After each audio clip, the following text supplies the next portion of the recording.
Mi esposo se reía de mí mientras hacía mis maletas. Pero cuando vio una limusina detenida frente a casa para recogerme, se quedó en shock.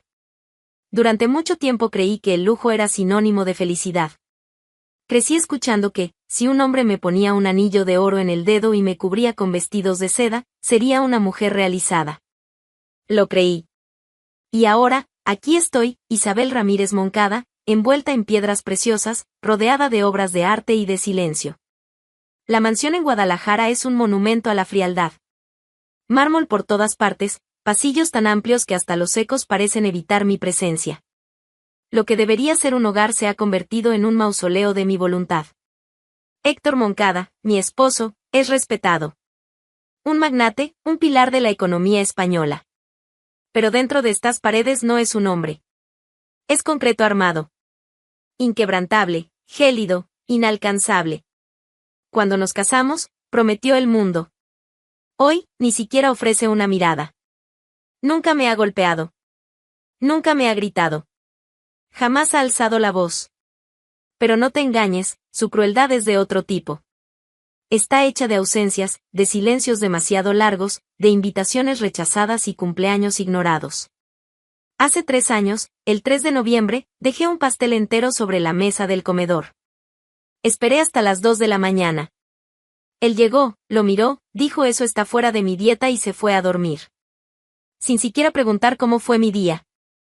Los empleados circulan por la casa como sombras. Nadie me mira a los ojos por mucho tiempo. Tal vez por miedo. Tal vez por lástima. Héctor me lleva a eventos, sí, pero solo como adorno. Él elige los vestidos, aprueba los pendientes. Y ahí estoy yo, como un jarrón costoso colocado en la entrada para impresionar a las visitas. La gente me mira, algunos me envidian, otros murmuran. Ninguno imagina que, detrás del maquillaje impecable, hay alguien que grita por dentro. Yo no siempre fui así. Antes era intensa, llena de planes. Estudié literatura en Salamanca. Escribía cuentos cortos. Amaba diseñar vestidos, crear personajes, inventar historias. Héctor decía que eso era una pérdida de tiempo para una Moncada. Con el tiempo, lo fui dejando de lado. Primero vinieron las críticas, luego el silencio, después el olvido. Un día desperté y me di cuenta de que me había apagado. Y nadie lo notó. Hoy soy una mujer invisible en una casa visiblemente lujosa. Mis mañanas son idénticas, café servido por Consuelo a las 8, caminata solitaria hasta el jardín, lectura de revistas que no me interesan. Almuerzo frío a las 13 horas y el sonido de la ausencia de Héctor rebotando en las paredes de la casa. Él siempre está ocupado. Siempre en reunión, siempre resolviendo asuntos urgentes. Pero no se trata solo de negocios. Hay un nombre que flota sobre todo, Santiago del Valle. El rival. El fantasma que ocupa más espacio que yo. Cuando Héctor habla de él, sus ojos brillan de una manera que nunca brillaron por mí. Pura obsesión. Lo menciona como si hablara de un enemigo que debe ser derrotado a toda costa. Del Valle es sucio, manipulador, barato, decía. Pero nunca explicaba por qué. Llegué a pensar que había algo más. Una historia antigua, tal vez. Algo personal. Pero él no deja rastros. Solo habla de Santiago en cenas de negocios, en llamadas telefónicas que cree que no escucho. Pero escucho. Siempre escucho. Y, por más que intento entender, la verdad se me escurre entre los dedos. Como todo en esta casa. A veces me quedo parada frente al espejo del dormitorio principal. Un espejo enorme, con marco dorado, regalo de bodas de un político importante. Miro mi reflejo e intento encontrar a la mujer que fui. Aquella que sonreía con los ojos, que caminaba por las calles con una libreta en la bolsa. Pero lo que veo es una muñeca de cera, envuelta en seda roja, con los hombros caídos y los ojos secos de tanto llorar sola. No recuerdo la última vez que fui tocada con cariño. La última vez que alguien me escuchó de verdad. Héctor me habla como si hablara con un empleado, directo, funcional, mecánico. Tienes que estar lista a las 7. La cena será con los banqueros suizos. No uses ese labial, es demasiado llamativo. Me mira como si fuera un cuadro valioso que ha perdido su encanto. Una vez, hace algunos meses, me crucé con él en el pasillo. Traté de decir algo simple, que el día estaba bonito, que había leído un libro interesante. Él simplemente desvió la mirada, ajustó los puños de su camisa y siguió. Como si mi voz no mereciera respuesta. Como si yo fuera solo parte del mobiliario. A veces me pregunto si él realmente me ve. O si solo fui una adquisición estratégica. Una mujer bonita, con un apellido respetable, criada para no hacer escándalos. Y cumplí mi papel, ¿verdad? Sonriendo en cenas, dando entrevistas suaves, aceptando el silencio como compañero de cama. Ya estaba acostumbrada a eventos donde mi papel era existir en silencio. Sonreír cuando me miraban, cruzar los brazos con elegancia, fingir que pertenecía a ese mundo de voces vacías y carcajadas calculadas. Aquella gala en Madrid no prometía ser diferente. Las mujeres se turnaban entre comentarios sobre nuevas cirugías y destinos de verano. Los hombres, en un juego constante de egos y negocios, solo se veían entre ellos. Nadie, absolutamente nadie, me veía de verdad. Excepto él. Santiago del Valle. El nombre siempre estuvo presente en mi casa, en los discursos obsesivos de Héctor. Era el enemigo, el rival, el nombre que hacía que mi presencia fuera aún más ignorada. Pero en aquel salón, rodeado de candelabros de cristal y conversaciones aburridas, él no era un fantasma. Era real. Vivo. Y sus ojos estaban en mí. Lo noté en cuanto entré. No era como los demás. No usaba el saco como armadura. No reía demasiado fuerte. No parecía querer impresionar a nadie. Solo observaba. Y cuando nuestras miradas se cruzaron, lo sentí. Sentí algo que no sentía desde hacía años, que era una persona. Que existía. Que alguien realmente me veía. Hubo un segundo, quizás dos, en que me miró como si buscara algo más allá de la superficie. No hubo sonrisas amplias, ni gestos llamativos. Fue una mirada tranquila, pero firme. Una mirada que atravesó las joyas, los tacones, el vestido y la máscara. Una mirada que decía, sé que estás ahí. Seguí la noche como dictaba el protocolo. Del brazo de Héctor, con la pose perfecta para las fotos. Pero por dentro, algo empezaba a moverse. Algo pequeño, pero innegable. Sentí el estómago revolverse de una manera que no sentía desde la adolescencia. Y cada vez que miraba de reojo, él seguía allí. Santiago. Conversando con ministros, riendo con banqueros, pero sus ojos volvían a mí como si supieran un secreto que yo misma había olvidado. Después de eso, todo ocurrió rápido. La semana siguiente recibí un mensaje desde un número nuevo, anónimo. Una frase simple. La noche en Madrid tuvo una luz diferente, ¿la señora Ramírez lo notó? Sentí el corazón acelerarse como si estuviera haciendo algo prohibido. Y lo estaba. Respondí con duda, pero respondí. Sí, lo noté. Fue la primera vez en mucho tiempo. Era como abrir una ventana después de años encerrada en una habitación oscura. Los mensajes continuaron. Al principio, breves. Cautelosos. Después, se convirtieron en confidencias. Él me preguntaba cosas simples, ¿cuál es tu libro favorito? ¿Todavía dibujas? Y yo me veía contando secretos que ni siquiera recordaba que existían. Pasábamos horas intercambiando palabras escondidas. Palabras que, para mí, eran como respirar. Me reía sola, a veces en el baño, a veces detrás de la puerta del vestidor. Me sentía ridícula, una mujer hecha y derecha, casada, suspirando por mensajes como una adolescente. Pero no podía parar. Por primera vez, alguien quería escuchar lo que yo pensaba, no solo cómo me vestía. Santiago no hacía preguntas invasivas. Nunca mencionaba el nombre de Héctor. Nunca forzaba una intimidad. Hablaba de arte, de viajes, de música, de sueños. Y poco a poco, yo recordaba los míos. Volví a dibujar. Por las noches, cuando la mansión dormía, abría mi viejo cuaderno y dejaba correr mi mano. Líneas torcidas, sí, pero vivas. Líneas que gritaban que yo aún estaba aquí. Empecé a mirarme diferente en el espejo. A usar labiales que hacía tiempo estaban olvidados. A caminar por el jardín con los hombros más erguidos. Era sutil. Pero estaba ahí. Una chispa. Un latido. Y con él, el miedo. Porque yo sabía dónde estaba. Sabía con quién estaba casada. Sabía que cualquier paso en falso podía convertirse en escándalo. Pero también sabía que había algo irrecuperable en mí, algo que Santiago, con pocas miradas y mensajes discretos, estaba logrando tocar. Era extraño. Seguía durmiendo en la misma cama. Seguía sentándome a la mesa con Héctor. Seguía bajando las escaleras con el mismo compás ensayado. Pero por dentro, comenzaba a despertar. Una noche, ya acostada, sentí mi cuerpo vibrar con un simple mensaje. No sé qué ves cuando te miras al espejo. Pero yo veo algo precioso. Lloré. Sola, en la oscuridad, con el teléfono apretado contra el pecho. No por el mensaje, sino porque ya no recordaba cómo se sentía ser preciosa. Aún no sabía lo que vendría. Aún me escondía, aún temblaba al oír los pasos de Héctor. Pero algo se había movido. Algo irreversible. Estaba dividida. Entre la mujer decorativa de la mansión, perfecta, inmóvil, obediente, y la mujer que reía sola frente al celular, que sentía el corazón latir fuerte por una frase. Que empezaba a soñar otra vez. Sueños pequeños, tímidos, como un brote de flor entre el concreto. Pero sueños, al fin. Y Santiago, él no intentó salvarme. No prometió nada. Solo me vio. Y a veces, eso es más que suficiente para incendiar un mundo entero.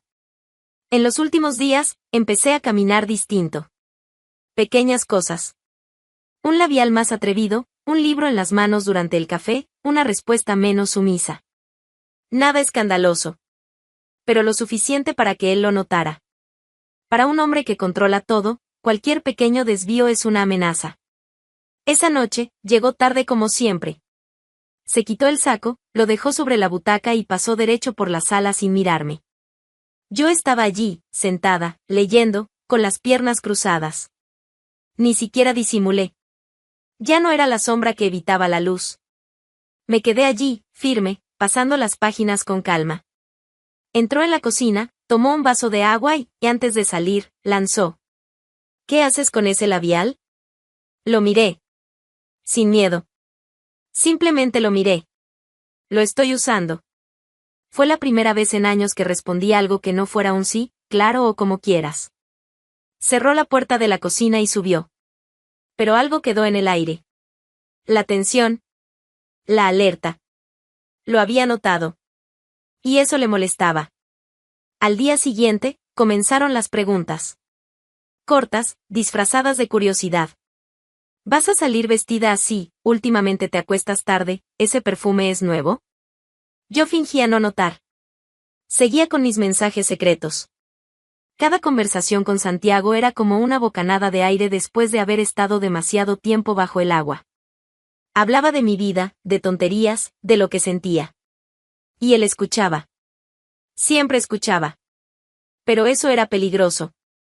Invisible, pero peligroso.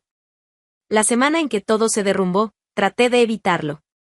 Traté de esconderme aún más. Fui discreta, incluso fría. Pero, aún así, mi ausencia emocional se hizo evidente. Fue un jueves. Estábamos cenando. La comida estaba impecable, como siempre. Pero el silencio entre nosotros gritaba. Héctor revisaba su teléfono, masticando sin prestar atención. Yo apenas tocaba los cubiertos. No quería hablar. No quería estar ahí. La comida me daba náuseas, el aire me asfixiaba. Hasta que hablé. No con rabia, no con furia. Con agotamiento. Estoy pensando en irme. Fue un susurro. Un suspiro. Ni siquiera me escuché bien. Pero él sí. Y entonces, sin mirarme, soltó el tenedor en el plato y dijo. Ningún hombre te va a querer. No vales nada sin mí. Esas palabras no fueron gritadas. No hizo falta. Fueron dichas con un desprecio calculado. Una frase hecha para cortar. Y cortó. Me quedé quieta. El tenedor en mi mano temblaba. El corazón parecía haberse congelado en el pecho. Respiré hondo, pero el aire no venía. Solo me levanté. No respondí. Subí las escaleras como un autómata. Y allí, en mi habitación, todo se derrumbó. Lloré. Por primera vez, de verdad. Lloré por mí, por todo lo que aguanté, por todo lo que me tragué en silencio. Por la mujer que fui, por la que dejé morir, por la que intentaba renacer. No sé cómo me vestí. Solo sé que salí. Tomé la llave del coche de reserva, pasé por el portón sin que nadie me detuviera. Conduje como quien huye de un incendio. Y fui hasta Santiago. Él estaba en casa. Un dúplex discreto en las afueras de Madrid. Sin avisar, toqué el timbre. Abrió. Y allí, sin decir una palabra, me derrumbé. Mis rodillas cedieron. Mis gritos salieron desgarrados. Lloré, grité, me golpeé el pecho. Todo el dolor que escondí explotó como un volcán. Él me sostuvo. Con fuerza. No dijo va a pasar. No intentó consolarme con clichés. Solo estuvo allí, sosteniéndome, firme, entero. Me dejó hablar. Gritar. Caer. Aguanté tanto tiempo, murmuré, con la voz rota. Pensé que merecía eso. Que era mi culpa. Que yo era débil. Que nadie jamás iba a... Ya basta, dijo. Ven conmigo. Mereces ser feliz. La frase vino con la fuerza de un trueno. Directa. Clara. Como si sellara algo. Nadie me había dicho eso. Nunca. Ni mis padres. Ni amigas. Ni yo misma. Merezco ser feliz. En ese momento, algo dentro de mí se alineó. No fue una decisión impulsiva. Fue una aceptación. Una verdad que siempre estuvo ahí, pero que nunca me atreví a mirar a los ojos. El dolor no desapareció. Pero ya no estaba sola dentro de él. Nunca fui buena con los secretos. Siempre preferí la claridad, lo que se muestra, lo que se dice de frente. Pero ahora, mi supervivencia dependía de lo contrario. Cada palabra con Santiago, cada paso fuera de la rutina, cada gesto fuera de lugar, todo necesitaba cuidado. Disfraz. Silencio. Ya no se trataba de miedo. Era estrategia. Héctor, ciego por su propia soberbia, aún creía que yo era intocable. Intocable en el sentido más cruel, esa que él moldeó, controló y alineó en el pedestal de la mansión como una estatua para ser exhibida. Pero las grietas que él ignoraba estaban creciendo. Grietas que no veía porque no creía que yo fuera capaz de irme. Y era precisamente eso lo que me fortalecía. La certeza de que jamás lo imaginaría. Santiago fue más que un refugio. Se convirtió en mi puente de regreso hacia mí. Cada encuentro nuestro era cuidadosamente planeado, huecos en la agenda, viajes a Salamanca a ver a mi tía, a la casa de campo para descansar un poco de la ciudad. El chofer siempre se quedaba afuera. Ya sabía mentir con los ojos. Nos veíamos poco tiempo, pero era suficiente. Él nunca se apresuraba. Nunca me presionaba. Solo estaba allí. Presente. Completo. Como si no existiera nada más importante en el mundo. Me escuchaba hablar de cosas banales, de cuánto odiaba la escultura de bronce en la entrada de la mansión, de cuánto extrañaba el olor a ajo frito en la cocina, de cómo dibujar vestidos me hacía sonreír sola. Y cada vez que decía algo, él me miraba como si fuera oro. Fue él quien sugirió. ¿Por qué no vuelves a escribir? Al principio, me reí. ¿Yo? ¿Escribir? Hacía tanto tiempo. Me sentí ridícula. Pero esa noche, al llegar a casa, saqué del fondo del armario una antigua caja de cartón. Dentro, cuadernos con hojas amarillentas. Borradores viejos. Historias incompletas. Y entonces, sin darme cuenta, empecé a garabatear otra vez. Las palabras llegaron como un torrente. Escribía cuando Héctor dormía, cuando salía temprano, cuando los empleados estaban lejos. Eran historias simples, pero llenas de vida. Como si, en el papel, pudiera existir sin restricciones. Y con la escritura, llegaron los dibujos. Volví a dibujar vestidos, personajes, mapas inventados. Mi cuarto se convirtió en un escondite de garabatos. Volví a reír. Y no solo por los mensajes de Santiago, sino por mí. Por el placer de crear, de reconocerme, de volver a tener voz. El espejo, antes mi enemigo, empezó a devolverme miradas diferentes. Me miraba y veía a alguien. Alguien que estaba regresando, despacio, pero firme. Mientras tanto, Héctor seguía inalterado. Frío. Arrogante. Ciego. Una inversora de Suiza vendrá a cenar con nosotros el viernes. Usa el rojo. Aquel que combina con los pendientes de zafiro, dijo, sin levantar los ojos del portátil. Claro, respondí, con el mismo tono vacío de antes. Pero por dentro, ya no era la misma. Las señales estaban allí. Apenas hablaba con él. Ya no fingía interés. Empecé a quedarme más tiempo fuera de casa. A sonreír en el jardín. A poner música que él detestaba. Y aún así, no lo veía. Porque en el mundo de Héctor Moncada, mujeres como yo no se van. Solo se conforman. Solo aguantan. No notó cuando dejé de acompañarlo a reuniones. Cuando dejé de maquillarme como antes para las cenas formales. Cuando dejé de responder con falso entusiasmo a sus invitaciones para eventos. No lo percibía. O no quería percibirlo. Eso me daba margen. Espacio para preparar mi salida. Para coser, en silencio, mi fuga. Santiago y yo empezamos a planear. No hablábamos de fechas. Hablábamos de posibilidades. De dónde podríamos vivir. De cómo reorganizarlo todo para que no hubiera vuelta atrás. Cada detalle era estudiado con cautela. Y todo sin dejar rastros. No quiero que sea una huida, me dijo un día. Quiero que sea una elección. Eso se quedó en mi cabeza por días. Yo ya no quería huir.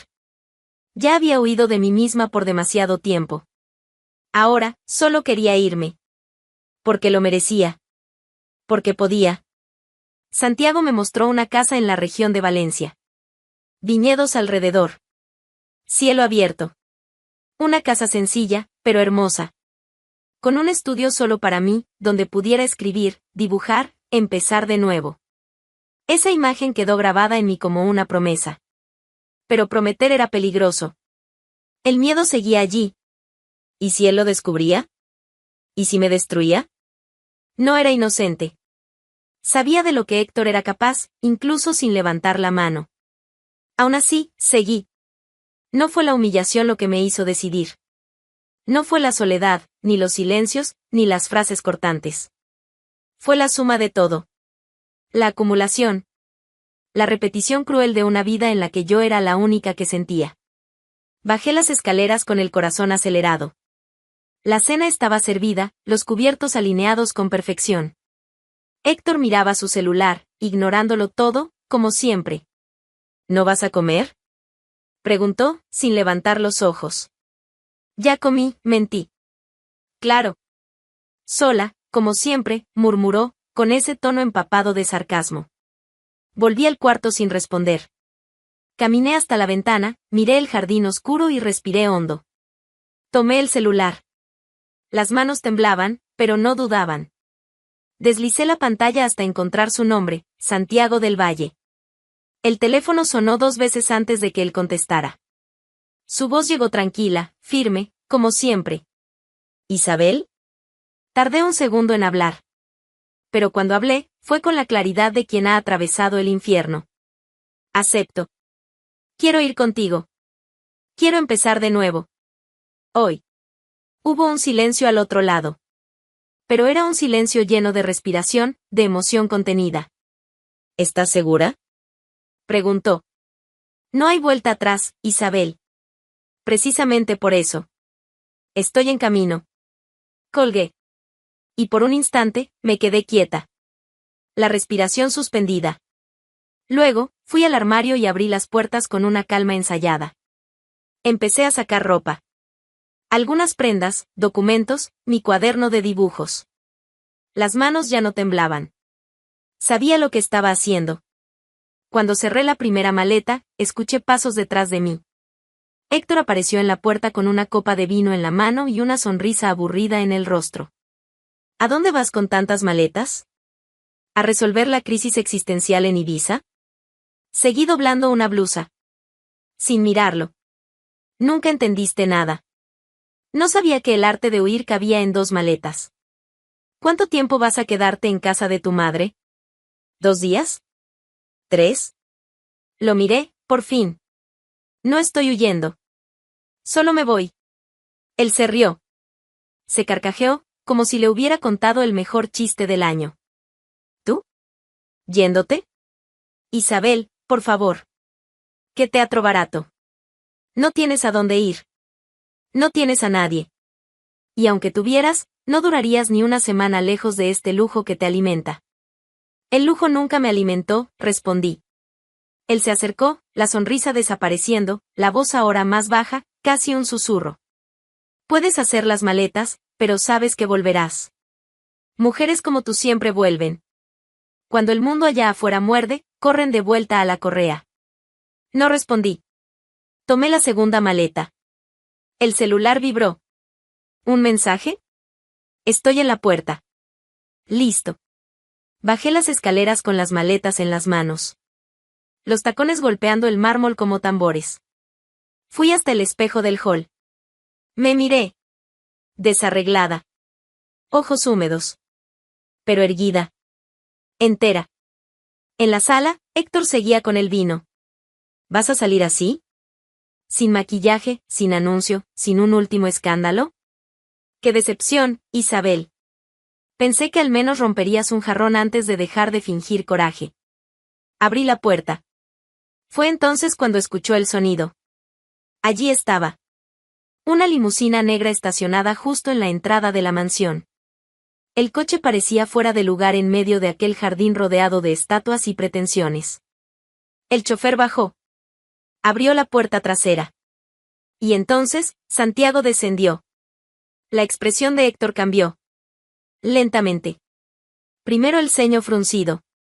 Luego la confusión. Después la rabia contenida, que se transformó en algo muy cercano al pánico.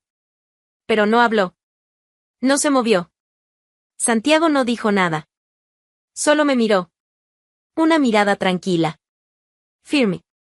Una mirada que me recordaba quién yo era, y quién ya no necesitaba ser. Héctor dio un paso al frente, confundido, ofendido. ¿Es por esto? Dijo, señalando con el mentón. ¿Es esto lo que crees que quieres? ¿Ese teatro ridículo de romance barato? Me volví hacia él. Por última vez. No. No lo creo. Estoy segura. Las palabras no salieron con rabia. Salieron con alivio. Y entonces, sin decir nada más, caminé hacia la puerta de la limusina. Santiago tomó mis maletas, como si ese gesto sellara un pacto antiguo. Entré. Me senté. Respiré hondo. Héctor se quedó allí. De pie. Con el vino en la mano. Inmóvil. Sin entender cómo había pasado aquello. Porque en su mundo, yo nunca fui capaz. Nunca fui valiente. Nunca fui real. La puerta de la limusina se cerró con un chasquido limpio. Y por la ventana, miré atrás por última vez. No a él. Sino a mí. A la mujer que soportó. Que resistió. Que ahora se iba. La casa quedó atrás. La carretera se abrió. Y con ella, el futuro. La nueva casa era hermosa. Lujosa, sí, pero con otro aire. No había arrogancia en las paredes, ni opresión en los muebles. Todo allí parecía haber sido elegido con cuidado, no para exhibir poder, sino para ofrecer confort. Era un tipo de riqueza que no gritaba. Susurraba. Me envolvía como una segunda piel. El jardín era amplio, con viñedos que se extendían hasta donde alcanzaba la vista. Las habitaciones tenían enormes ventanas abiertas al sol. Había mármol, sí, pero no frío, brillante, cálido, vivo. La sala principal tenía una chimenea de piedra bruta y una estantería llena de libros antiguos que Santiago coleccionaba. A su lado, él montó un estudio solo para mí. Con una mesa de roble, papeles de todos los gramajes, pinceles nuevos, blocs de notas. Dijo que ese era mi territorio. Y que él no lo invadiría. Durante la primera semana, me sentía una extraña en el paraíso. Caminaba descalza, tocando los muebles, observando los cuadros, intentando entender si aquello era real o solo una tregua de la tormenta. Santiago no me apuraba. Me dejaba existir a mi ritmo. Solo aparecía, de vez en cuando, con una sonrisa y una pregunta que parecía tonta, pero siempre me desarmaba. ¿Quieres ver el mar conmigo hoy? Y fuimos. El primer viaje fue a Denia. En coche, por las carreteras costeras. Paramos en un restaurante escondido junto al Mediterráneo. Él pidió vino, me hizo probar platos que nunca había tenido el valor de probar. Me vio reír, con la boca llena, y dijo que ese sonido, mi risa verdadera, era lo más valioso que había oído jamás. Le creí. En los días siguientes, organizó paseos por bodegas de la región. Después, me llevó a un concierto de música clásica. Una noche, me hizo ponerme un vestido nuevo, dorado, y me llevó a cenar en Valencia, en una terraza con vista a toda la ciudad. Estábamos rodeados de luces y silencio. Me miró como si nada más existiera. Estás empezando a volver, Isabel, dijo. Pero incluso rota, ya vales más que cualquier mujer entera que haya conocido. Me mimaba sin excesos, pero con constancia. Flores dejadas en la mesita de noche. Chocolates en el escritorio cuando pasaba horas escribiendo. Un collar antiguo que compró en una tienda de antigüedades solo porque, según él, tenía tu alma atrapada en él. Y yo florecía. Volví a dibujar todos los días. Empecé a escribir un libro, una novela con una protagonista que cargaba un pasado familiar, una mujer que huyó tarde, pero entera. Santiago leía fragmentos conmigo por la noche, corregía detalles, sugería ideas. No intentaba dirigir mis palabras. Solo se aseguraba de que no volvieran a apagarse. Una tarde de sábado, me invitó a montar a caballo. Me puse nerviosa, hacía años que no subía a uno. Me calmó con un toque en la mano. No estás rota, Isabel. Solo estabas atrapada. Cabalgar entre los viñedos, el sol golpeando mi cabello suelto, y ahí, en ese instante, lo supe, esa era la vida que siempre quise. Una vida donde no necesitaba demostrar nada, ni resistir todo el tiempo. Las noches con él eran lentas. Cálidas. Sin urgencia, sin obligación. Me miraba con hambre, sí, pero de verdad. De mí. No de lo que yo representaba. Mientras tanto, al otro lado del mar, la mansión de Guadalajara seguía en pie, como un mausoleo de todo lo que nunca debió haber sido. Héctor seguía allí, rodeado por su colección de poder, sus estatuas y trofeos, rodeado de criados, de cifras, de contratos. Pero nada de eso llenaba lo que había perdido. Porque perdió más que a una mujer. Perdió lo que jamás podría comprar, a alguien que lo amó a pesar de todo. Y ahora, lo sabía. Podía sentirlo. Cada vez que subía esas escaleras silenciosas, cada vez que miraba la silla vacía en el comedor, cada vez que el teléfono no sonaba. Podía tener todas las acciones de la Bolsa de Madrid, pero ya no tenía mi voz diciendo buenas noches. No me había buscado. No porque no quisiera. Sino porque no sabía cómo. Porque en el fondo, lo sabía, no hay cómo reconquistar lo que se despreció por tanto tiempo. Mi venganza no vino con gritos, ni con escándalos. Vino con silencio. Con distancia. Con la imagen de él solo frente a la puerta que se cerró para siempre. Hoy, me despierto sin miedo. Me siento frente a mi escritorio y escribo con libertad. Viajo sin tener que pedir permiso. Soy escuchada. Soy amada. Y soy, por encima de todo, mía.